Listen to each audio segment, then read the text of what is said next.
guys, my name is Sylvan Garci. Welcome, welcome, welcome to Insight with the Royalty Soapy Awards. This episode is going to be action-packed, grueling, and I'm very excited to hear their views. Today we're meeting with the villains. Dum dum dum dum. Dum dum dum dum. How you all doing? Good. I am so excited. We're happy for this. today. We're bad, and we like it. We're smiling. Because I always grew up, my mother used to go, you mustn't be a villain on these things because when you end the taxi ranks, they're going to attack you. So does it happen? Do people come Villains to you? don't take taxis, bro. Oh, nice one. You lose those privileges. You also lose the privilege of being greeted, you know? When you say hello at the grocery store, you sometimes come across a and that's as good as you get. That's as bag your good own as it groceries. You gets. even get an sometimes you just get a... Can I just ask, does your Uber driver at least say hi to you? At least the Uber driver? He thinks. I'm wearing a mask, it doesn't even see me. Okay, guys, we just went straight into it. Let's do some introductions. We have Erik Holm, actor from Binnerlanders. You've been there for so long. How are you doing? Yes, I am doing absolutely fantastic. Yeah, it's been 12 years now. It's a journey, hey. And of those 12 years, I think I've been bad for about 6 and good for about 6. So this is a turning point for me. 50-50 You know, just bring out all those emotions. Yeah. So it's really amazing to be here. Thanks. Ilse, Klink, and you are an Arendsvlei, and I just want to say, you're going to hate what I'm about to say. I grew up watching you, and I've always recognized you, grew up watching you, watched you in Rent. I thought you were incredible in Rent. How are you doing today? I'm very well, thank you. Yeah, it's lekker to be here, and it's, you know, I'm always cast as the nice lady, the mother. And to play a villain, I must say, is just fantastic. I love it. Nqobile,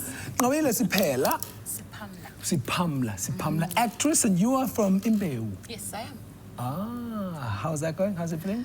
Oh, it's dirty, it's evil, it's wicked, it's nasty, but really good. I'm enjoying it. It's so juicy. Being a villain, that is juicy work for actors because then we really get to what we do this for. Right. So, yeah, that's what life at Imbewu was like.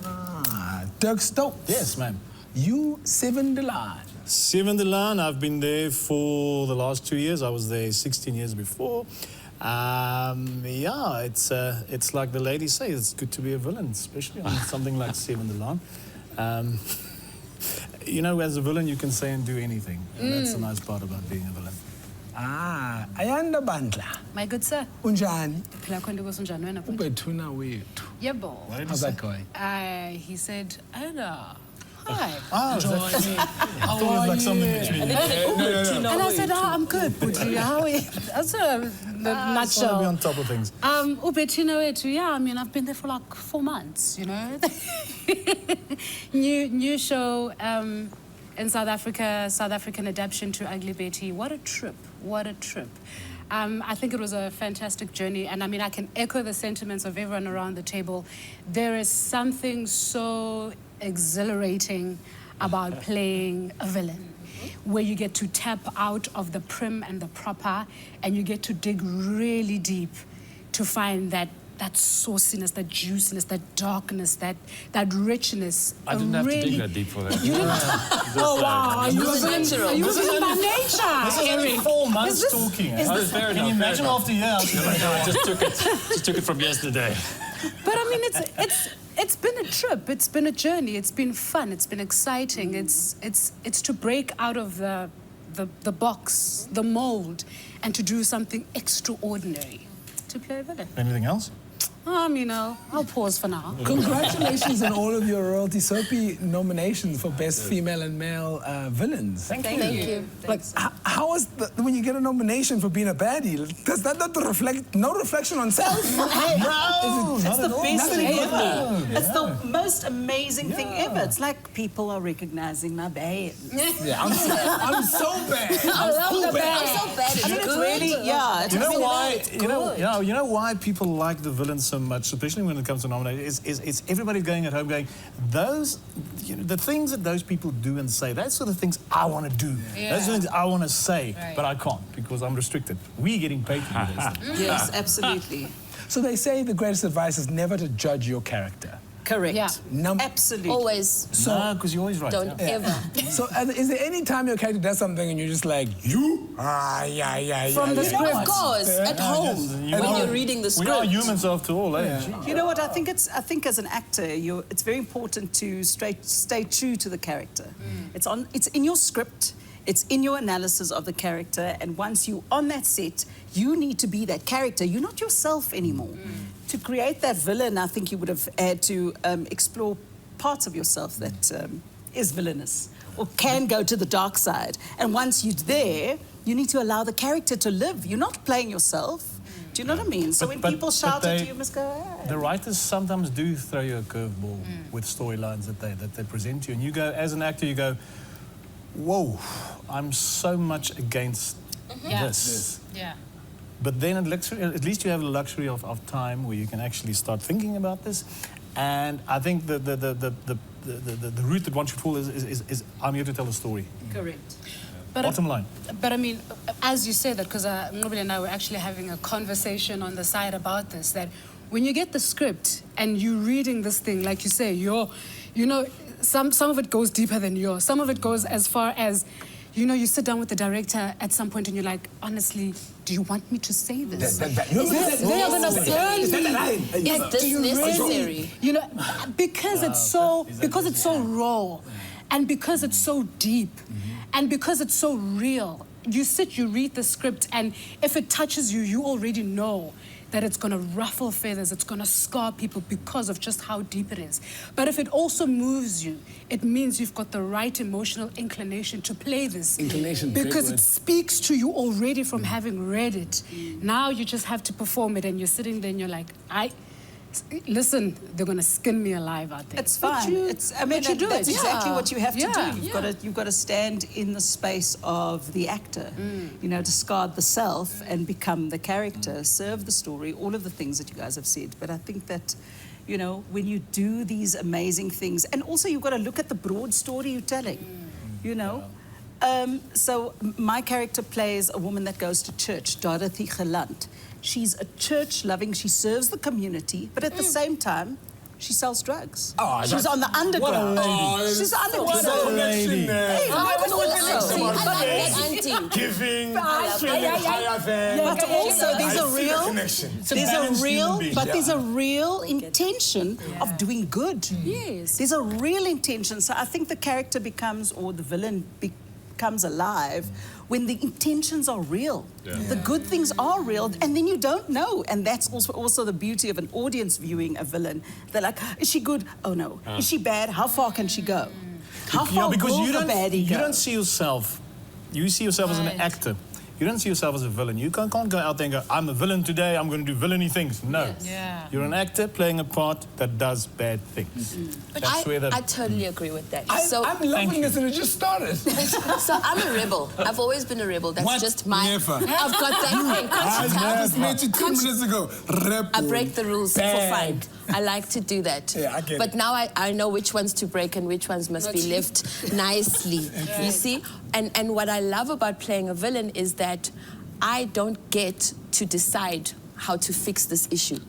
I learned how to have so much more respect for my characters through playing Nqobile, because I really, really could not identify with quite a few things that she did. But I also had to remind myself that people are not born evil. What happened to her?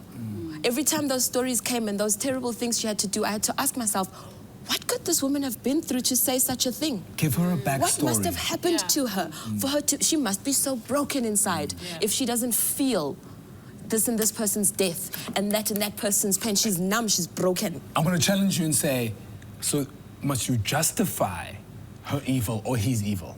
No. I don't think anything is justifiable.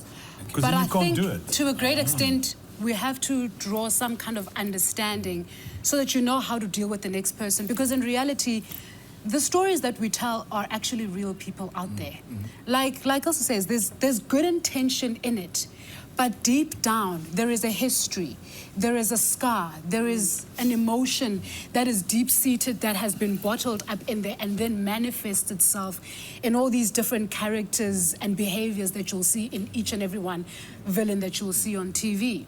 So it's not an issue of justifying, but it's to understand that in the character of Dorothy, she's this woman of great faith, but somewhere in there, there's a bit of a disconnect. There's an emotion, there's a scar that has driven her or directed her life to a particular path. My character, like her on uBettina Wethu, I mean, she will take you on a trip, but her intentions are good.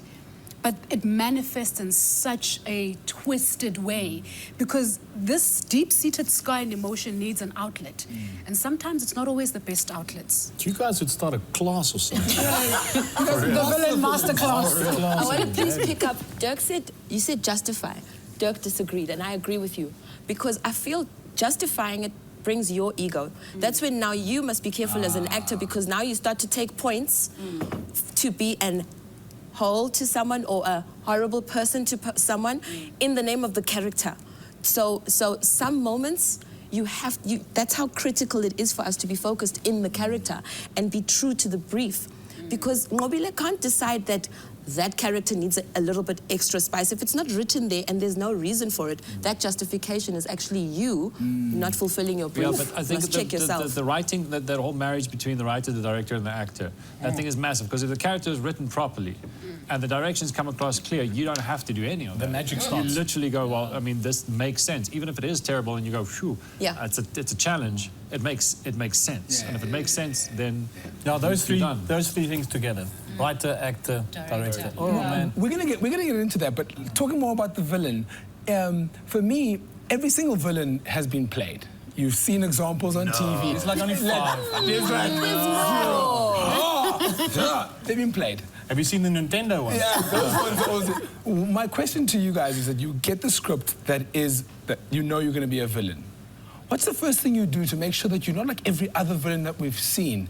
Erik? You read the script. Absolutely. You read the script, you listen to the director, and you create this character. Because again, when we talk about like backstories and things like this, all of that should be part of your character creation. So none of these characters can even if they are similar or alike, you can ask the same thing. You can say, well, all lovers have been played, all heroes have been played. You have to find that character, find what makes them a villain, find your motivations behind it, and then you need to make that character real. You don't have to make all villains real. You have to make that villain happen. And that villain doesn't, again, like of course I said, that villain doesn't know he's a villain, I understand? So for you, it's not necessarily you have to go, I have to make this villain real, I have to make this character real. It just happens to be that villains have a little bit more spice to play with than a lot of other characters. It's the wild card of acting, and you get to play that. So if you draw it, you're lucky. You know? I think what's also difficult for soap villains specifically is when you do a movie or something like that, you have a beginning, you have a middle, you have an end. Soapy, it just carries on and on. So you can't come with a bang every day because they're going to get tired of all those bangs that you can throw at them. Right. So you have to try and maneuver your way through it, you know. And that's where we should trust the writers. Yeah. But I think also, like Erik says, I mean, all lovers have been played, all heroes have been played, and so forth. You have not seen But me I play a think- lover. Yes. Bringing the bang on every episode. Bringing the bang on every episode. I have a feeling there'll be a lot of banging on that episode. This just went down the gutter, guys. Can we rise up? But I think the difference is you, the person that plays the character. Because how Erik interprets it, how Nqobile, how Ilse, how Dirk, how I interpret it, is not going to be like Pamela Nomvete interpreted it when she played on Generations, you know? Classic.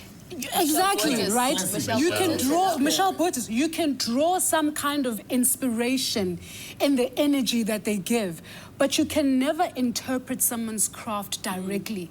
It's your opportunity to redefine it. So the difference is actually you.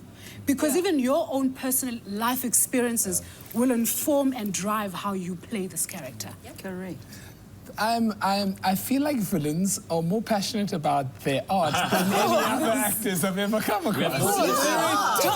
We meditate over Like this you guys thing. are in this. Like, Pray on you are like, Because you know what? Because it really is challenging to play a villain. It's not an easy task. That's very Because when you're difficult. creating just a regular character, you know what I mean? We're all kind of regular people, but you really have to go beyond yourself as an actor. Stretch. You really have to stretch yourself. And You how have it to also stretch your affects beyond then, because I mean, as an actor, you go in, you do your role, and people respond to that. But then, as a villain, there is that part where you go home, and people still respond to you like that. And that's something where I think, like, if you play a hero, people go like, oh, you know, it was really cool and whatever.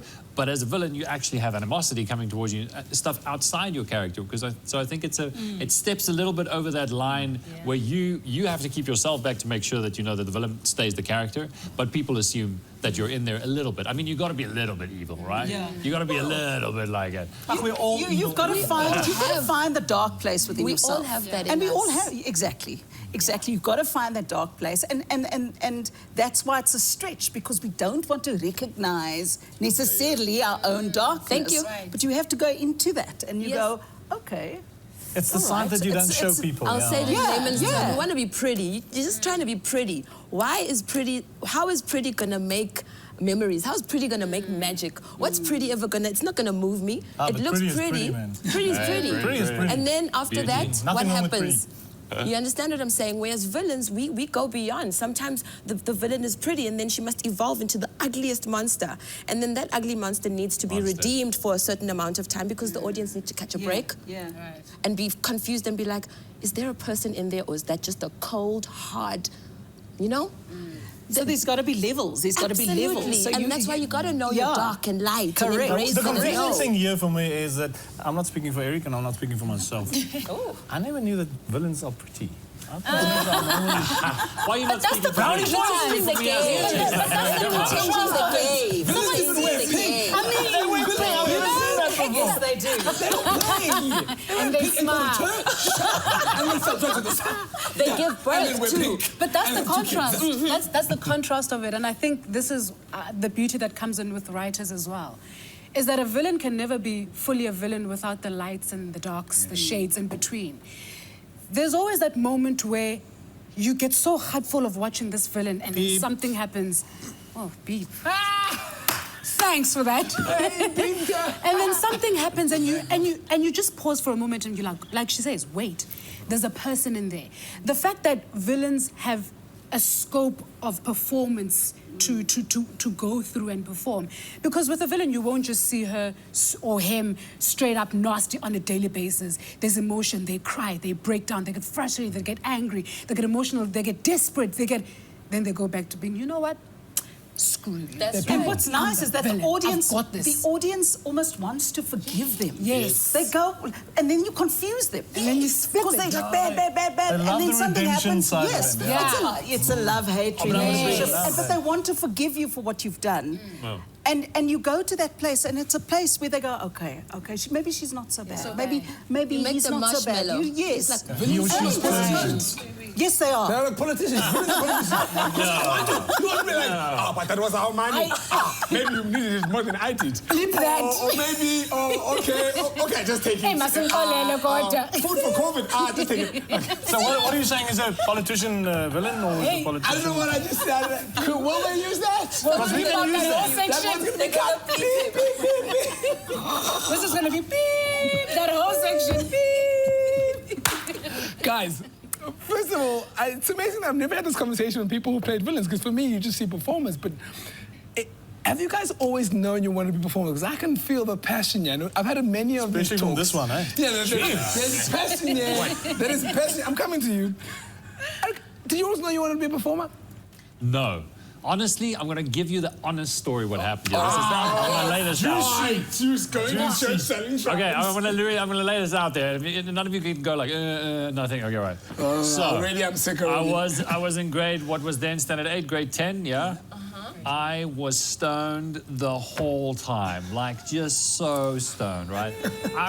Okay, well, I'm just saying, here it is now. Don't mention the school. Oh, no. So then I couldn't, so then my grades were falling, like tragically falling, And my parents were like, what are you going to do? And I was like, send me to performing arts school because, I have to do less. I went to performing arts school, I did less, I managed to get through it, and then only there I started liking it. But even then I was like, maybe this could be something that I could do, etc., etc. And then after school, my grades were so low that I could only get into a performing arts at varsity. And I went to Don't do say that loud. No.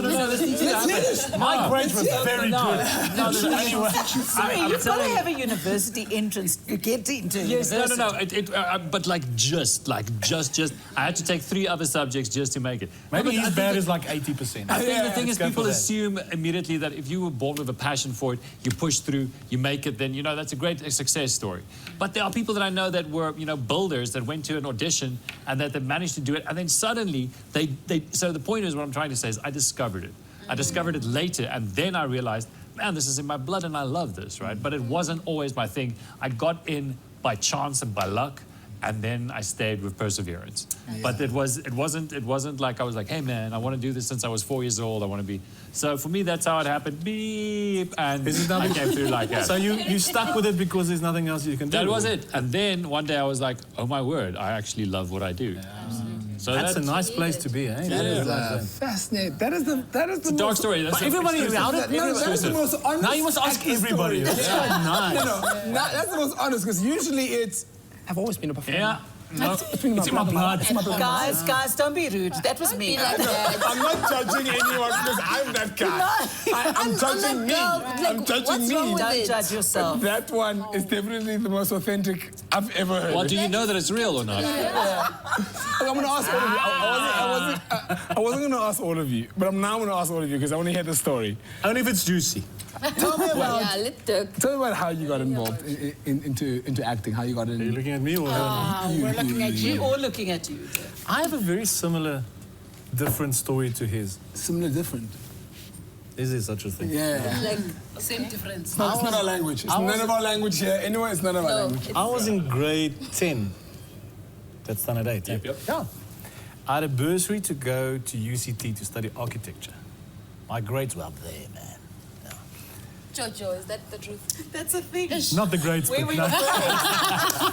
No, and we were writing a test, a phonetic test, and that was new in those days, and I didn't learn for it, so I was doing this, and my teacher called me. He said, because you did that, you're going to be in the school operator. You're going to be the old woman in the school operator, and that's where it bit me. Oh my gosh. I'm just saying, this suddenly makes it all sound like we have actual villain history stories. You realize this? The way that this now comes across is we were all... Wow. Tell a story. It's not that wow, but that's what happened, yeah. No, it was punished. I became an actor because of punishment from my Afrikaans teacher. And now look at you. I love it. I love it. What about you?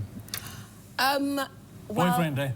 No. So my mother worked, she worked at SABC for the longest time. And so my weekends would be like begging my mother if I can go out and play, because for the first part of the morning, I'm watching archive tapes that she would bring of Asina Mali, of Sarafina, of just all kinds of like artistic content. Yeah. And so it was just like my daily bread, all of these awesome people. And aftercare during, once my parents split up, was at the studio at SABC. My mother worked behind the scenes, so mom wasn't around much. And you kind of made the studio your friend, you start to explore. And then I started to watch the people in front of the camera, and I was like, how does that work now? Because I see mommy's job is here, it's kind of boring. I'm so curious about that lady on the camera. And then I grew up, and I sort of found my own identity, you know, growing up. And my teacher, because my mom had put me in every extramural activity to occupy my time, my teacher says to my mom in grade 4, Nqobile, she should go for Eisteddford. She should go sing there. She should go act there. My mom's like, okay, go with her. It's fine. Come grade 7, I've decided with my friends Lucy, because by then I was convinced I'm a colored girl. I said, Mommy, I'm going with Lucy and him. We're going to be by Roosevelt guy. We're going to be the girls with the polas and the shuffle socks. My mother says, no. Ms. Costins and I have spoken. We're going to send you to National School of the Arts. Destroyed my life. My social life was over. I was like, what am I going to do there? What am I going to do, Mommy? How am I going to be Nqobile there? I was really lost. That's such an interesting story, the colored people. Arriving at the National School of the Arts, having to say, pronounce my name, my true name. I wish I went there. And other people of color going, babes, but your name is Nqobile. I said, yeah, that's my, Nqobile is my name, but call me Nikki. Like, do you understand? Identity crisis upon She's already a character. surviving. Do you understand? And I really fought it for grade 8, grade 9. Something happened in grade 9. There was a piece or a challenge it was grade 10. A challenge that was an assessment. No. Is it a magic number now? It's like 27 for artists. It's getting deep. 27. Something about that piece was so close to home for me. And like it just went to a deep part that I didn't even know existed, that my teachers were even surprised by. And I don't remember loving anything else more than just being on stage, performing, channeling. It healed me. It's helped me to grow. I get to learn about myself, and I just love people that much more from doing this work. How I don't do you have see yourself time now? for people's Still a issues. coloured lady, I want or- to understand. You're a coloured lady still. I'm every woman. Every babe. woman. Every woman. Love it. Beautiful. How do you get into it? Okay, so yeah, I was 4. Someone had to be. I really was. And so, Great thing is not so gonna my go anymore. parents tell me that I used to imitate people that came to the door. If somebody came and asked for bread, I would go out, the door would close, and I would That's be scary. yeah, imitating scary. the people that came to the door, whoever it was, the people that were visiting that day. I'd sit and pretend to be them. So it didn't. I had no choice. I wanted to be an opera singer as well. I think that was like one of my true I've seen passions. her. Yeah, no. I've seen her in Rent. I've There's seen her more in talent Rent. in that lady than this one. No. I gotta break away. I watched this woman in Rent. One of my favorite musicals. I watched the original. Watched it at least 7, 8 times in New York City. Unbelievable in Rent. I never knew you could sing. You were just flawless in Rent. Yeah, And if you think she's a bad villain, you must see her on stage. Yes. Yeah. Don't touch it else on stage. Don't touch it. Another level. Don't play. You see, but it's not fair. She started when she was 4. We only started when we were in grade 10. She's been there. She's been there. Every single day I walk down the street, I hear people say baby. And you, where did you start? Sure. I must be the youngest person in the industry around the table, because for me, I've always loved the arts, but you were never really exposed to like drama or anything like that. I went to a very specific academic school. We didn't have sports. We had nothing. We didn't even have a subject choice. I had 6 subjects to do. I couldn't choose, and it was all including math, science, accounting, English, Afrikaans, and economics, and that was it. Wow. So by virtue of having studied at that school, I went to Raucol, which is in Brixton. Okay. By virtue of having gone to that school, the nature of the learners that come out of that school, once they've finished varsities, they always become engineers or accountants or whatever. And I remember when I was in matric, I was like, let me just off-ramp. So I was like, I actually wanted to be a lawyer. You know, I wanted to be a lawyer. My mom was like, I don't want liars in the house. So you became an actress. One story maker to another story. And in my mom's defense, you know, when you've been exposed to that kind of school and you've seen the caliber of learners that come out of the school and where their trajectory is, you wouldn't blame her. Because you look at your circumstances and you look at where you come from and you look at the fact that you've been raised by a single parent and you're like, I've got to do better. And you don't know anything better. You read in the papers, this artist dies poor, this artist dies poor, and you're just like, I know, you know, so you don't even think about it. You go to varsity and I didn't get to study law because, you know, so I'm like, I'm going to study political science. So I studied political science. I majored in international relations. Second major was political science. And I was like, I'm going to go to the United Nations. I am going to be an ambassador for South Africa. I'm going to go live in like Japan or something. I'm flying the flag high. Graduated, and to the truth of South Africa, as a young person, when you've graduated, finding a job is just so difficult. So you have to reinvent yourself, reshape yourself into a different mold. So I took what I studied and I went into journalism. Worked for a news agency for about five years or so. And thankfully for the platform that I was working in, it was a breakfast show on ETV Sunrise at the time. So I started out as a sub-editor, then I moved on to production, and then I moved on to insert producing, and then I moved into fields report. Then I moved into anchor, show anchor, and I was like, Have these lights, camera, and this action thing. This feels like home. And then I remember the one time I was tasked to go shoot an insert for the SAFTA nominations. Took a camera, went to Santon. There's a venue that they always have this nominations. Took a camera, went to go shoot, red carpet, went to go shoot. And then I met a gentleman, he's a fellow artist, but he has like workshop training. His name is Leroy Gopal. And he says to me, you've got something in you, come to my workshops. Let's try and discover this thing that you have, because I think you've really got something in there. So I was like, I've always loved the arts, but I've never been exposed to it. Let me take a chance because I've nothing to lose. I went to the workshop. He gave me a monologue on the spot. I did it. At the end of it, he's like, I'm taking you to my agent. And that's for me how it began.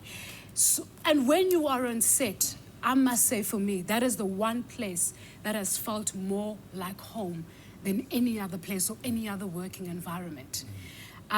So I got to an agent, and I started literally from the bottom and worked from commercials to, and like Erik says, you have to have some degree of perseverance and grit, but passion for this thing, because the situations haven't changed. People still die poor. People still die disenfranchised by the industry or whatever the case is. But you have to have that grit. You have to have that passion, that love for it, that perseverance. Because for all of us that are sitting at this table, I'm sure none of us are getting paid what we really want, but because we love what we do. I'll speak for myself because I just started. But you know? you've only But it's here for 4 months now. She's got 4 when she started. Well, I've been here for a couple of years. But no one as long as everybody's seated here at this table. But because you love the industry, you have to be willing to put in the work. Every set that you get into has to be that thing that you say, I'm going to learn this. I'm going to learn this. I'm going to stick with it. I'm going to grow with it. I'm going to build with it. And in no time, you are doing things that you never even imagined that you could do. So it kind of found me. So would you say you're the best actress that came out of your school? I'm the only one, I think. I'm the only one that came out of my school.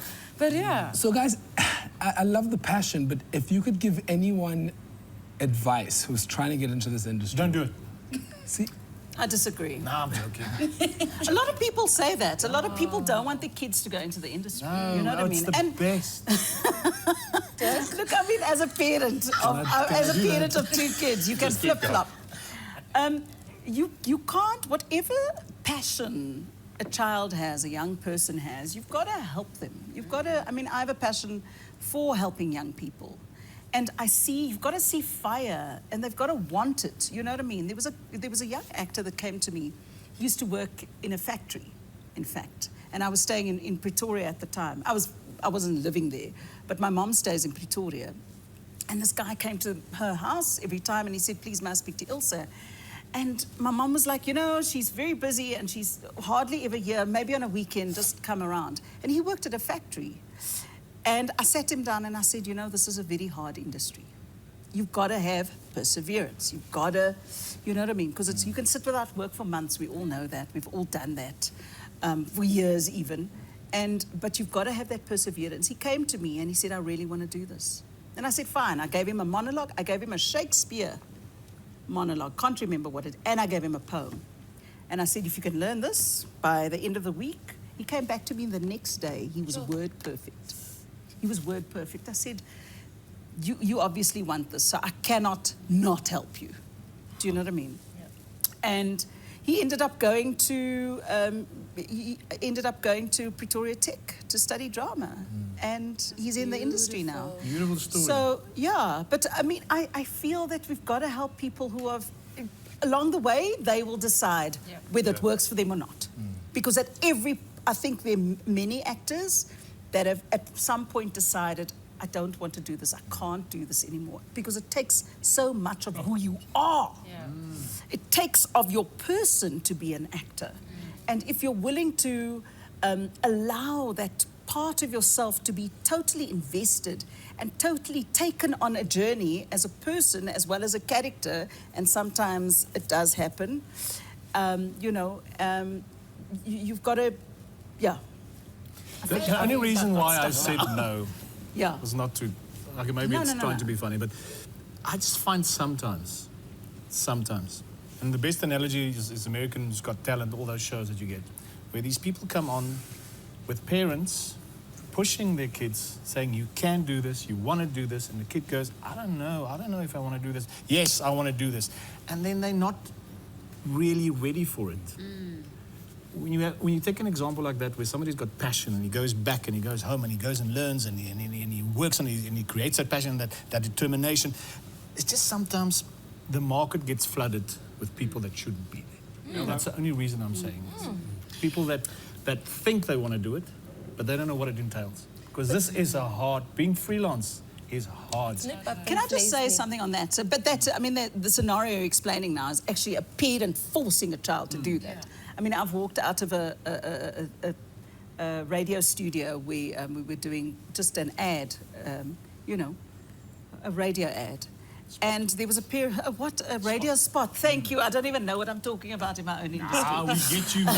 We get you. You know what I mean? So you get, and there's a kid sitting outside. He's 12 years old, and obviously this parent is trying to live their dream through the child. That is wrong. Don't do it, parents. Don't. Live your own dream and allow your children to live their own dreams. Like a pageant as well. But there's a difference between famous as well and acting. I know this is an old argument, but nowadays more prevalent than ever.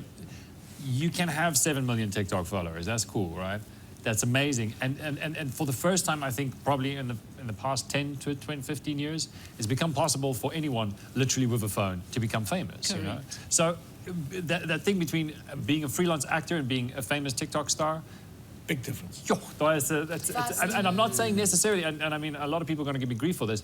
I'm not saying being a freelance actor is easier than being a TikTok star, simply because these people have to make content the whole time. Yeah. So if you really want to do that as well, you have to push constantly. You know, you have to. But the point being is, I'm just saying, when you ask advice for people, I think there's a whole generation coming up now that the advice, maybe in terms of perseverance and stuff like that still remains. But the actual technical advice of how to get into the industry, venues have opened, the avenues have opened that weren't open before. And I think a smart kid can push through really quickly, whereas previously you had to grind. Now there are options, hey, if you push. There's a lack of understanding that what we do is a discipline. You know, and I become very passionate about this. This is a discipline. It's not, I'm going to be famous. You know, TikTok stars, YouTube stars, all of those people don't have training. That's what you call influencers. It doesn't mean that you have 1.7 million followers that all of a sudden you're an actor. That's nonsense. And also, I think that when you produce, it is an insult. It is an insult, you know, because also producers are now saying, how many followers do you have? It's happening. That drives me insane, because now, because what it is, it's the new casting couch, guys. It is the new casting couch. Wow, Yeah, because it's cheap. And you use it, and you use it for marketing. I get it. The marketing people, you need to watch a show. I know that I've got guaranteed at least 700,000 people are going to watch this movie because I've got so-and-so in it. That's nonsense. Now, somebody with 10 followers that's got all of the talent, all of the passion, every single thing that needs to be seen on screen doesn't get cast. Because you don't have followers. Because who wants to follow crap is that? a middle-aged white guy? I mean, if he follows you, that's more scarier. I need to be devil's advocate here. Has the industry ever been fair, though?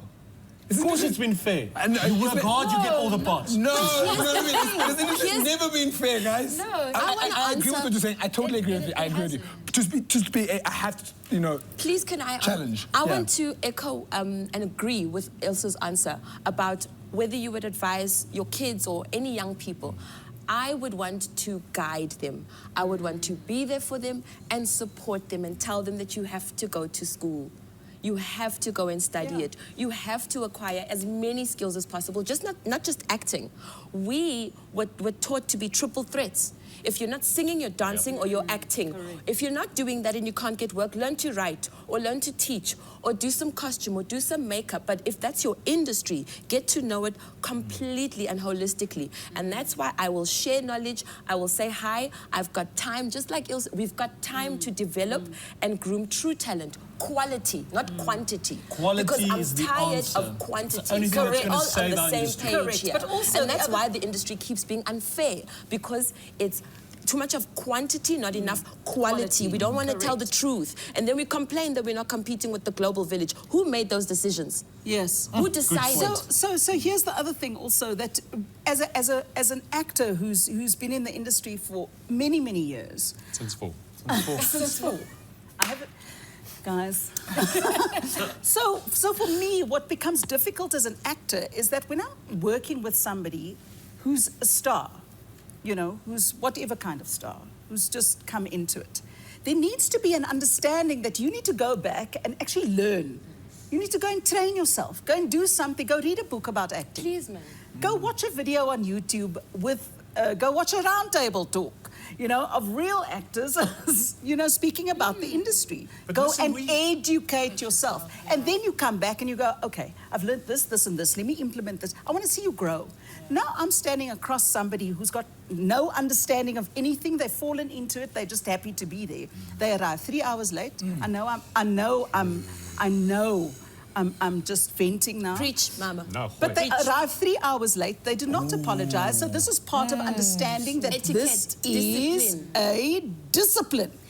It's not This about... table is about villains, I think- eh? I think we should just give him wrong advice. I think it But you tells- end up overcompensating for an actor who has nothing to give. So you're working alone. So you're and are you working getting alone. paid fairly? Absolutely. No, so there's no that is a budget most of gripe the for time. me. I That's think the it story. ties in so deeply to what Erik was saying about famous versus wanting to actually do this and be in this industry.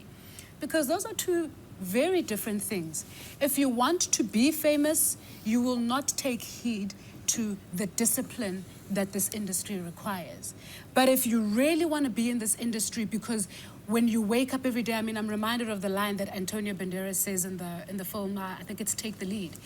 And he says to the female dancer, if you wake up every day and there's nothing else that you think of than being a dancer, then you should be a dancer. And for me, that follows true with this space or whatever space or career path that you choose.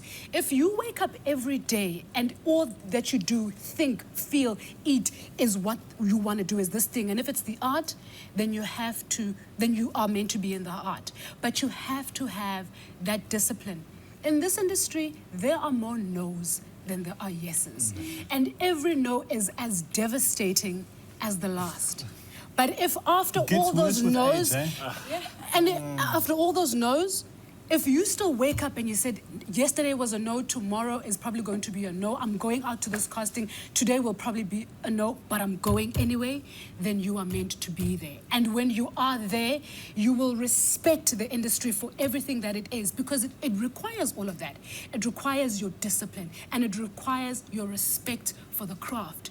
Because a lot of people are waking up at very ungodly hours to make this thing work.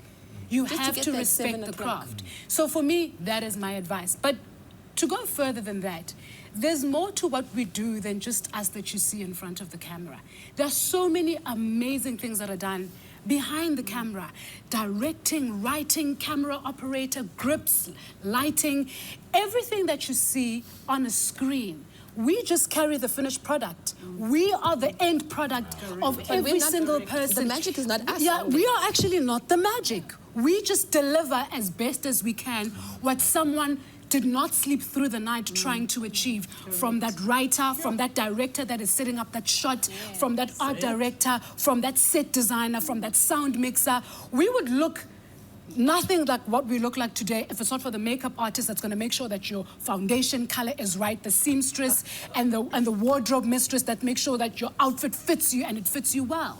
So there's more to what you see than just the end product, which is all of us. I agree. There's And a why world, does everybody a want to whole be world. famous? Why do people want to be famous? That's why it goes back to that. It's not even about being famous. It's a lot of us, our longevity is going to go way past us being on screen. It's going to go to being a trainer, a teacher, a director, a casting director, a leader, someone who is going to train and guide someone. It's going to go far beyond what we see. Coming out. Now she's going now.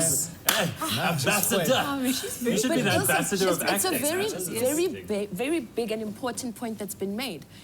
If an actor who's a newcomer or someone who's not well schooled in the discipline or well exposed rather, right? Because let's face it, we all come from different walks of life. I used to think that we were all the same. And I realized much later in my career that I was walking around pretty entitled, actually.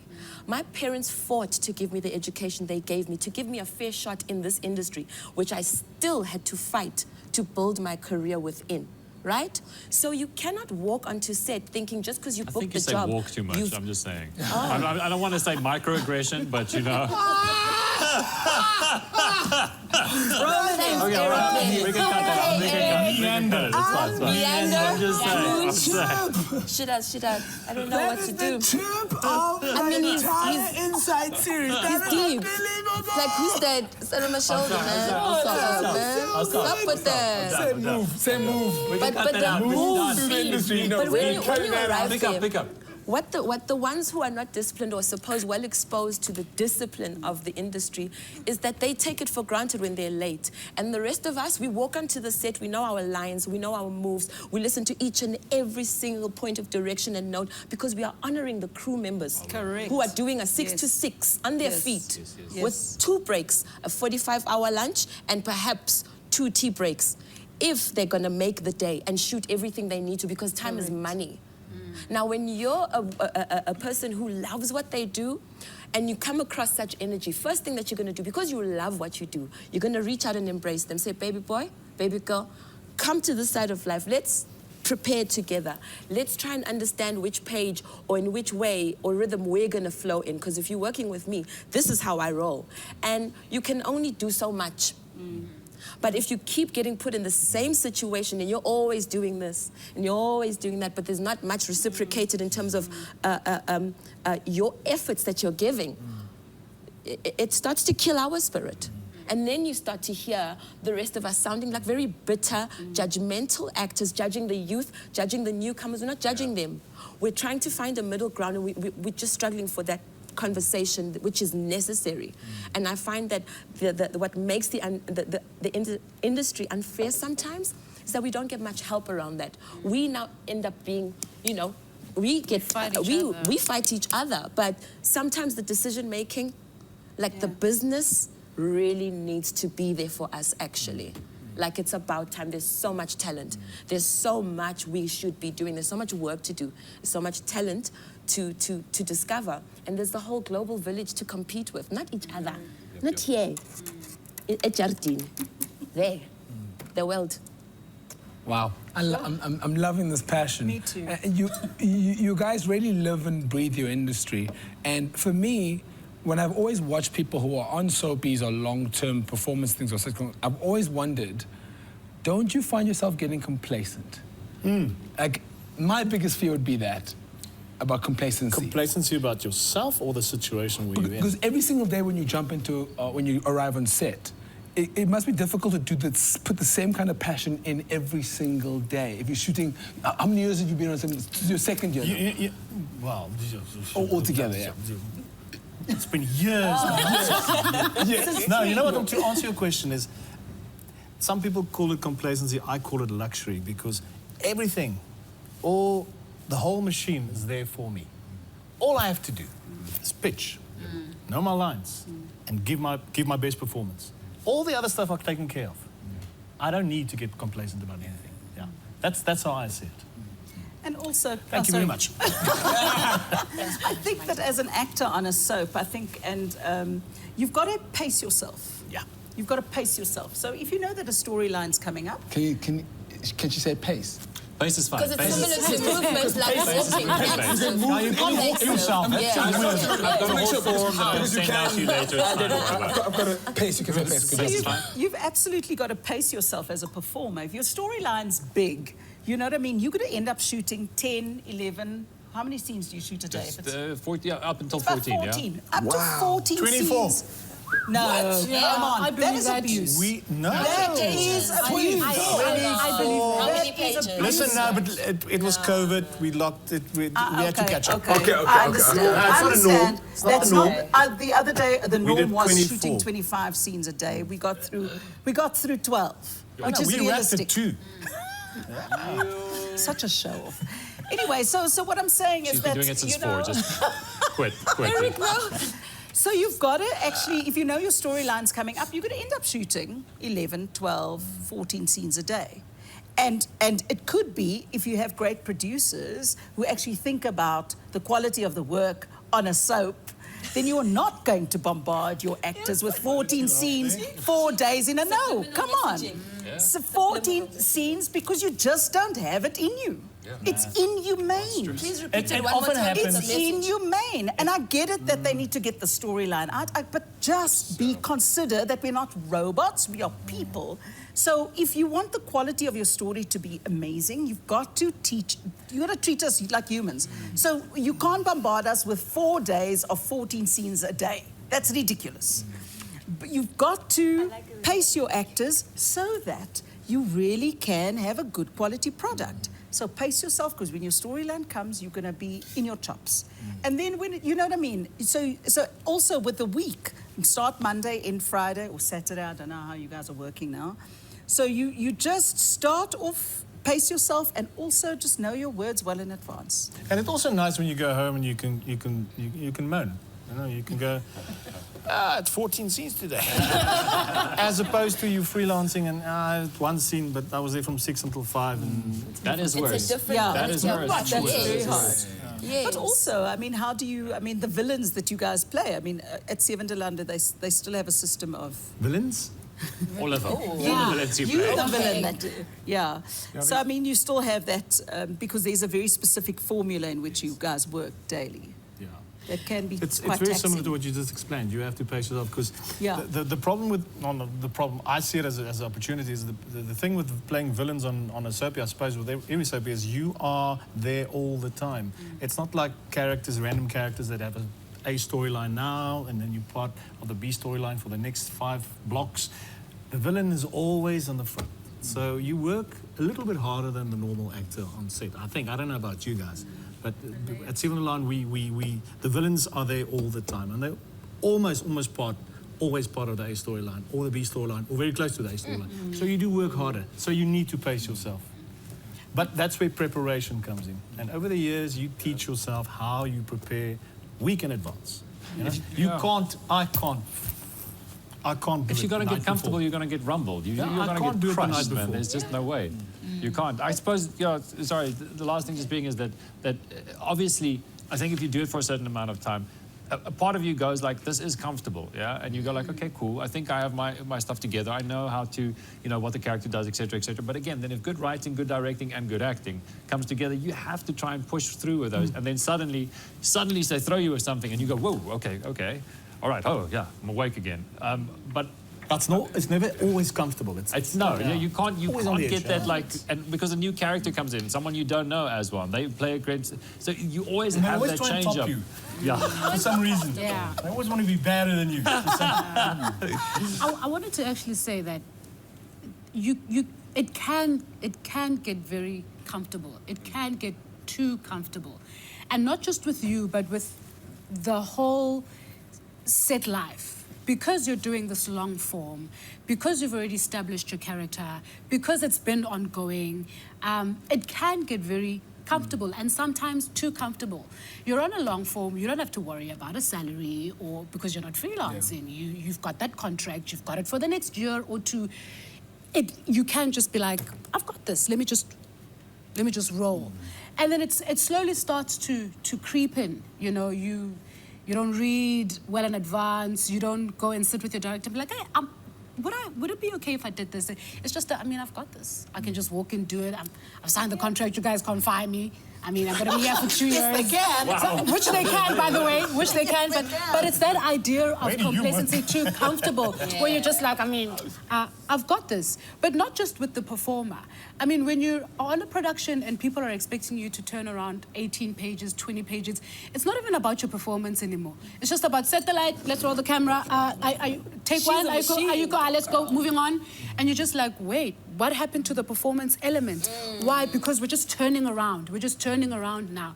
And this is something that we all need to guard against, not only as performers, but as everybody else, even the directors, even the writers. Even, don't be just like, I'm just going to be sloppy with this one line. I'm just going to write it in because I've run out of ideas. Let me just write it in. Anyway, there's light it's over hard. there. It's hard. It's hard. Long form is difficult because you have to keep it intense. You have to keep it exciting. You have to capture the audience on a daily basis. People don't... Never stops. It's not easy to run a production for 20 plus years. 20 plus years. Today we can still talk about Movango. Today we can still talk about generations.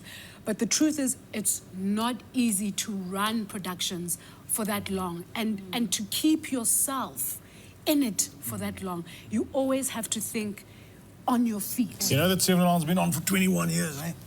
21. And it's still going. I think complacency leads to mediocrity. That's my personal opinion. And I find personally, if I'm not nervous, if I don't feel that rumble in my stomach and I can't, like I don't know if my voice is going to come out and I get like that hot and cold, like, can I do this? The kind of accent comes out. Yeah. Listen, girl, everybody comes out because we're scared When she now. walks on stage, we're getting she does live, the we're colour. charging up. We're scared, girl. We got to get in the mode. If you don't feel that, maybe you've stopped caring and you need to check yourself. Like, why are you there? I'm going to argue with you on that point. So recently, after many, many years, I finally understood. I was on a production, which was, it was called Skeverdans. And for the first time, and this is a very interesting way of looking at things. In Johannesburg, there aren't many, and we're talking about the coloured scene now. There aren't many production companies that are owned by coloured people. I went on to Cape Town, I was employed for something, for this particular character, and all of a sudden, everybody in the space, not everybody, I mean, it was a mixed set, but everybody looked like me. Everybody understood where I came from. It was the first time, I think, in my entire career, where I was completely comfortable. Everybody around me understood my culture, my people. Nuances. You know, it was a new yes. Yeah. I felt and I felt for the first time in my career comfortable. And what happened in that comfort is a beautiful experience of a character and a story that was being told that just felt good for the first time. I wasn't nervous. I wasn't afraid. I wasn't trying to impress anybody. You were relaxed. I was completely relaxed, and for the first time I felt, so this is what it must feel like when you're in a space where people understand who you are and you can just act. And you can just be the character instead of performing. Was that okay? Because we, as actors, we are insecure. I hear you. We need that validation. But as actors, we are insecure and we need validation. You know what I mean? Not all the time. But I didn't feel like I needed to go. I mean, I don't ever ask directors. You just want to know that you're on the right track. That's how did you feel? How did it? Because I can understand that. I completely get where you're coming from. It felt like home. What did that do for your preparation? Did you find yourself preparing differently? Did you prepare at all? Or did you kind of say you're going to allow the character to take over you? It wasn't about other people anymore. It was about me and the character and the story I was, for the first time. So I just wanted to say that in terms of me. So now I don't get so nervous anymore because I understand that I belong here. So she touched on representation. Currently, I think there's a lot of storylines that are going out there. Woman characters, black characters, transgender, gay, disabled, differently abled. There's so many people out there. How important do you think it is about representation and getting the right people in the room to tell the stories? Before we started, you said something. And I was like, what? You were like, since you broke your neck, you don't sweat anymore. That is a detail that I have never heard. And if I was in a room, a writing room, and I was writing for someone who broke their neck, I would never know that nuance. I would never know that small little thing. What you're saying, I would have had no idea. It's the same as me growing up in Cape Town. Pretty much the people on set are white when I work. So when I come to Joburg and I see black people on the camera, I'm like, yo. Yeah. I'm like, yo. That's the thing. But I grew up in Cape Town, so predominant people behind there are usually white. Yes. And now I come to Joburg, and it's so different. How important is representation? So deep.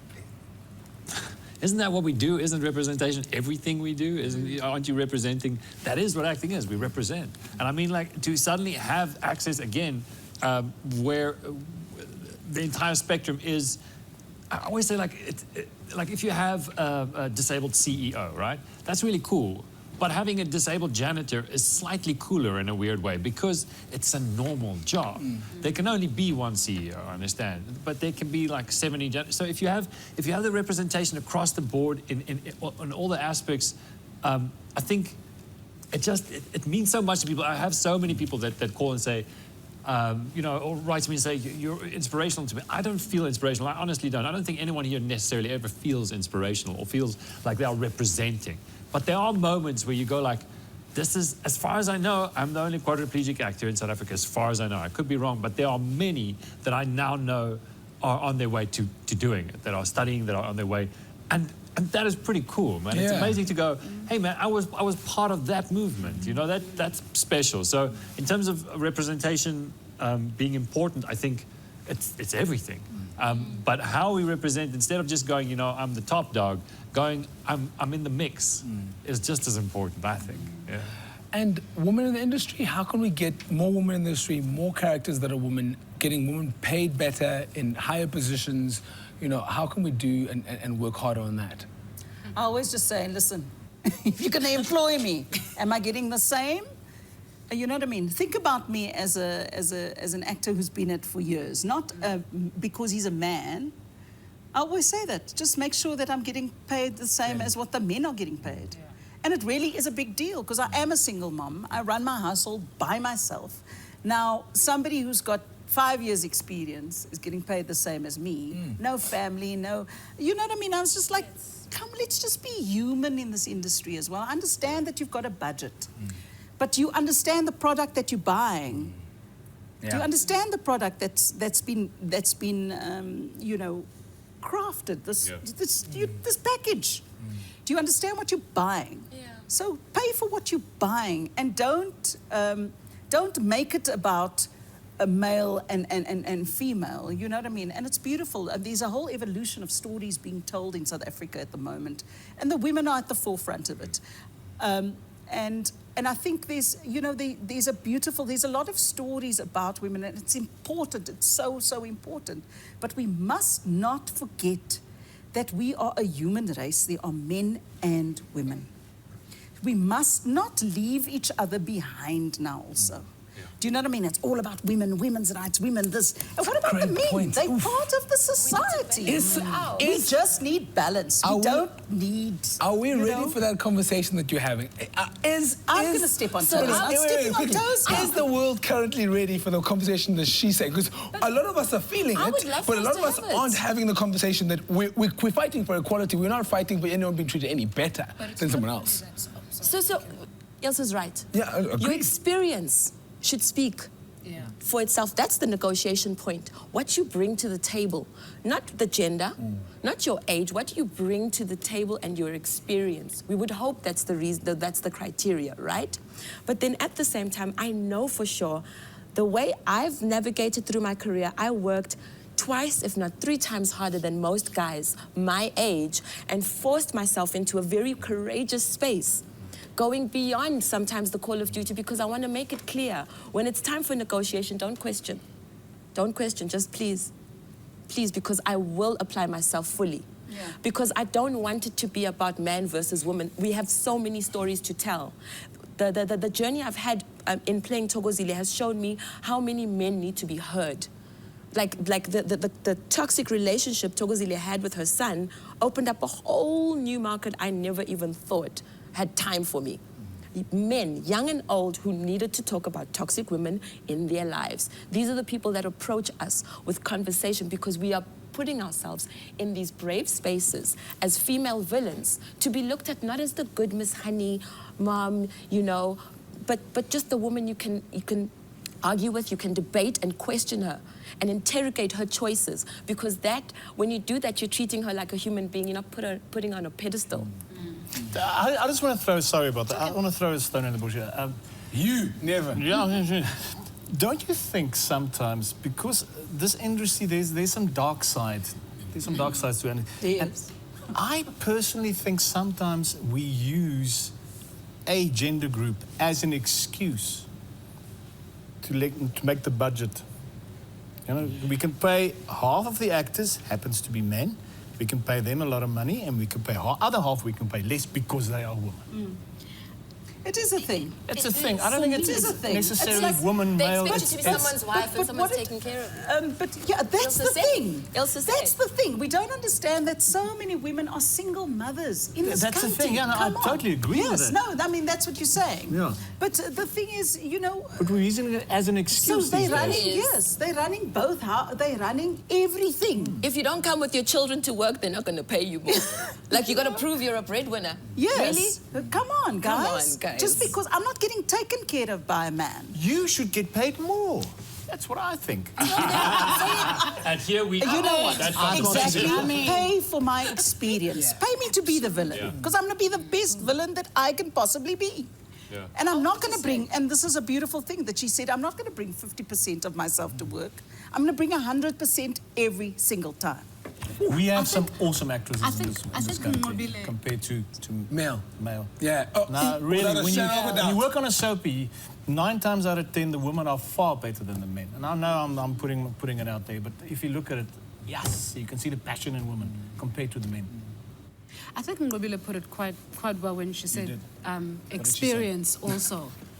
Because for as long as you've been in the industry, people cannot say that we don't know what you are able to do. We've been watching you for years. It cannot be questionable, even in 2021, that can she pull this? Come on now. You need to do your research. Come or on now. Choose a different Which job. shows are Seriously. you watching? Do you know what I mean?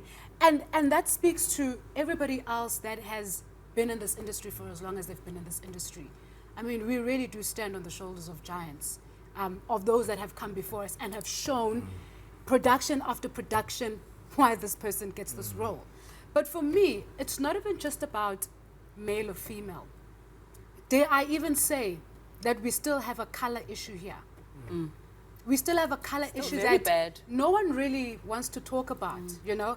And this is not to offend or to step on toes, but the reality is, as much as on paper we are living in a post-racial South Africa, some of the experiences that we go through, even in this industry, especially when it comes to negotiations of contract, we are not living in a post-racial society. Even when it comes to the awarding of productions with production companies, we are not living in a post-racial society. That is why we will still struggle to find colored production companies. Where are the colored roles? Where are they? Where are the these colored roles? I'm so tired Because of that. there's a whole community, there's a whole culture that we know of, but no one really goes into It's it. rude. I will never forget the film Four Corners, which was filmed It's in Cape amazing. Town. That for me brought out all the color, Oh. all the culture that you could experience with a colored community, and that's what representation does. But because we are still fighting disparities of color, disparities of gender, we don't get that representation. Then we don't get those stories. Then we wonder why this industry never moves forward, why we're always at the same place, or we always look like we're moving back, because we're still fighting simple issues of color, simple issues of gender. And to this day, if we are honest and we call a spade, when we look at, if we were to do an audit, comrades, and we look at I love the way the accent I love changed. it. Do you notice how Political science. You went Audit. you went one. You want an audit? An audit. Come on, audit. Production companies, who gets what? Who's behind the production company? Who's owning this production company? Why are they getting this? Why is it so uneven? Why do you qualify Why for is your more? story better? Why must we give colored stories or colored production companies less of a budget than what we would give? Or even a try white and production explain whether company. it's relevant. Like, what are you saying? You're disregarding a whole people. Are you kidding? Absolutely. This is why representation is so important. Because representation brings about authenticity. Authenticity in storytelling, authenticity in performance. And it gives a sense of belonging. And as a result, the people that are actually the ones that we're doing this for, that actually end up paying for these productions, which are the viewers that are watching, feel like my story has been told. I can relate to this because I see myself in this. I see myself in Four Corners. I see myself in Deep City. I see myself in Gomorrah. Representation is important to take this industry forward. And representation across board, gender and color. Guys, So are we voting for her? Number 20. We need a political anyone here. ambassador. Did you register for October? Did you register in time? I just want to say this could have gone on for another 2 to 3 hours, and I'm going to cut it off there. But before I stop, I'm going to ask one question, and your answer needs to be short, sweet, to the point. I'm going to ask you who your favorite actor or actress is. Oi. And why. And something that they've done. Are you ready? Erik, hy moet begin vir my. Christopher Walken. Christopher Walken, simply because I think his voice was the first thing that made me realize that pretty much anyone could probably do it. That's a good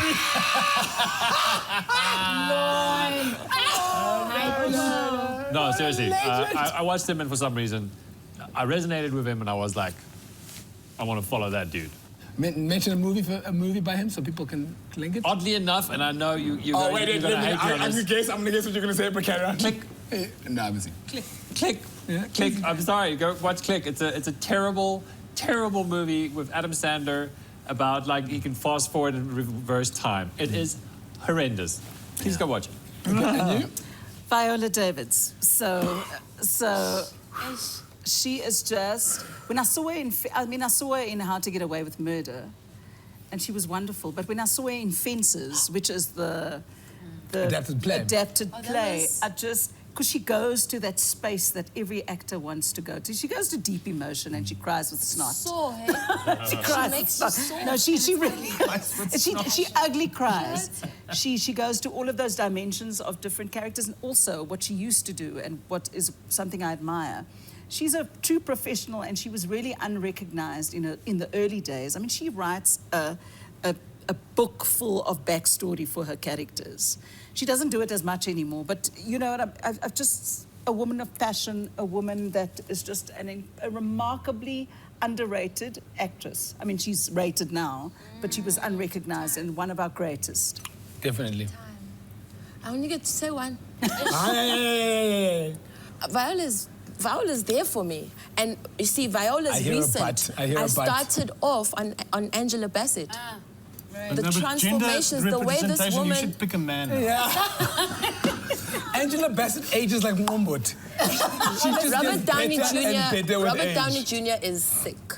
That guy. The way that he's got Chaplin, 9 lives Chaplin. or something. Oh, yes. He's some other kind of beast, and I respect the way he transforms. I love that about him. What I respect is how Angela Bassett is patient. So you mentioned 3 people, okay, Sharp? And Viola's also there. You And then can I also put... Hey! I'm done. I heard asking a question. I wanted to go, that is my job, girl. And you? No, I'm done. I'm bad with names, man. What's that guy's name? Are you kidding me? Are you better than joking? Can I? Joseph Waltz. You know him? No, what's he mean? Inglorious Bastards. Yes. He plays the Nazi. Yes, he's wonderful. He had a career in Europe before he even became big in he was killing it in Europe way before. He's incredible. What the man does with nothing, everything he does is behind his eyes. And he just has this smile that's And it he takes 100 scares takes, me. eh? He does it take over and over and over and No, over. he does it until he gets it right. Yeah. When you look at those rushes, everything looks the same, except for him. He knows what he did. Yeah, so he's one of by far my favorite. Future president. I'm bad because there are too many for me. I wanna get. I'm bad. I'm really bad. You know my But, surname, eh? Just wait. I mean, if you're going to say something just as well, why not? and there are too many because there are so many different performances that we get from so many actors and actresses that you just grow to love these different performances. But I mean, Viola Davis, Angela Bassett. Naomi Campbell. Why you gotta do that to me? Why you? I will let you gotta mention do that? one more. No, but Because I'm not going to win here. there is his name just ran away from my mind now. But he played the Joker on Dark Knight. Joaquin Phoenix. Joaquin or The hair look. Both and Heath Ledger. Heath Ledger. Both of them, But for me, Joker. Heath Ledger, and locally. Guys, there are so many. You're not allowed to start local. Talent, don't do that. There's just too many locally. We need another hour. But there are just way too many to. But I know one that I feel like I need to mention. Are you now. going to give me a sixth one, girl? You want to take the whole arm? Guys, you want to take the whole arm? You want to take both arms down? But Pamela Nomvete, guys. Pamela. Pamela Nomvete. Okay. And I think for the purpose of even this roundtable discussion of villains, I think we'll always remember Pamela Nomvete can play any other character in the world. I want to add it with Michelle Boyd. I'm just But, going to. and Michelle go. Boyd, they could play Yup, any yup. other character in the world, but you will always remember Michelle on Isidini and Pamela on Generations. You always I want remember. to end it off there and say to Who's each your of- favorite? My favorite, Viola, incredible, unbelievable. And then I am a big fan of Sterling K. Brown from This Is Us. Oh, okay. Hey, you even got emotional. When you see a dark brother with big features being so vulnerable, when are men going to understand and find the power in vulnerability? When are they going to realize that it's okay not to be okay? Yeah. That it's okay to cry. You really and need to how, share it. how incredible it looks on camera. Yeah. Sterling K. Brown is unbelievable. Just a pleasure to watch. No, we need to stop. I just want to say... We're going to watch movies tonight. No, to all of you, it has been a pleasure. Thank you so much for the lessons. I learned so much. I feel like I'll be a better performer because of being here. Thank you, thank you, thank you, thank you. I have no words for this episode. It has floored me. For you at home, thank you so much for joining us on Insight, presented by the Royalty Soapy Awards and NVF. My name is Sivingesi. I'm inspired. I am so pumped to get back onto set. Be better and no excuses. Cheers.